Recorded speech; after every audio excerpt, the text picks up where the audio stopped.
পড়াশোনা, জীবিকা, জীবনযাত্রার মান উন্নয়নের স্বপ্ন নিয়ে গ্রাম মফস্বল ছেড়ে শহরমুখী মানুষের যাত্রা যেন থামছেই না। এক টুকরো কংক্রিটের আশ্রয়ে বাবুই পাখির জীবন তিলোত্তমা ঢাকার ভাড়াটিয়াদের, যে শহরের ৭৫%ই বাসিন্দা ভাড়াটিয়া।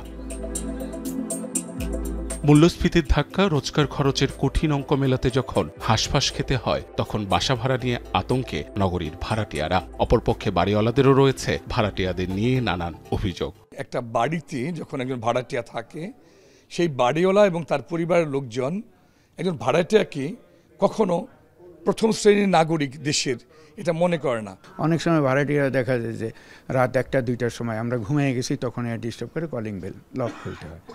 এই নানাবিধ সমস্যা আছে। পাল্টাপাল্টি অভিযোগে বাড়িওয়ালা ভাড়াটিয়ার সম্পর্ক অনেক সময় হয়ে ওঠে তিক্ততার। সেই সমস্যার সমাধানে প্রথমবারের মতো ভাড়াটিয়া ও বাড়িওয়ালাদের নিয়ে একটি আলোচনা সভার আয়োজন করে ঢাকা উত্তর সিটি কর্পোরেশন। বৃহস্পতিবার ডিএনসিসি সেমিনার হলে ঢাকা শহরের ভাড়াটিয়া ও বাড়িওয়ালাদের ন্যায্যতা ও অধিকার শীর্ষক আলোচনা সভায় বাড়ি ভাড়া নিয়ন্ত্রণ আইন ১৯৯১ সালের আলোকে মূল প্রবন্ধ উপস্থাপন করেন ডিএনসিসির এই আঞ্চলিক নির্বাহী কর্মকর্তা।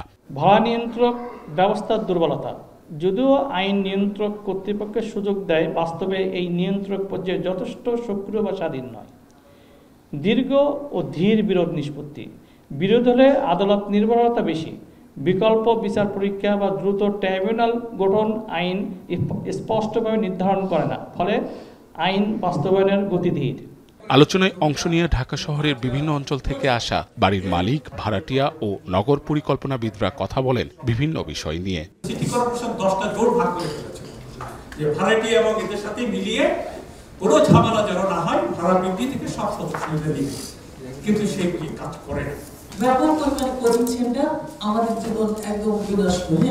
আবার কোচিং সেন্টার ভাড়া অনেক হাই, যে কারণে বাড়িওয়ালারা কোচিং সেন্টারগুলো দেওয়ার জন্য আসলে বেশি উদ্বুদ্ধ হয়। প্রত্যেকটা বাড়িওয়ালার বাসায় সিসিটিভি লাগানোর ব্যাপারে এটা কিন্তু একটা আইন করা হোক।